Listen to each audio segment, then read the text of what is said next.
Are students able to fill in your digital worksheet? Ditch the underscores. Lines may work in a print format, but when you create a worksheet with lines like this, and someone tries to type on it, the line breaks and pushes the text all over the page. Here are 3 options for improving the user's experience with your digital worksheet.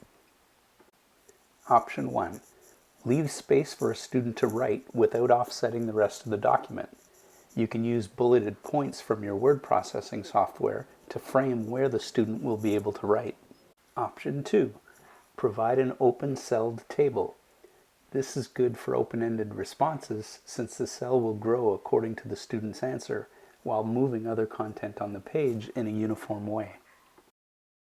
Option 3. Create a table for student answers.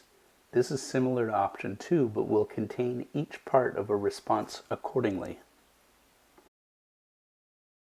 And remember, formatting broken lines takes time to fix.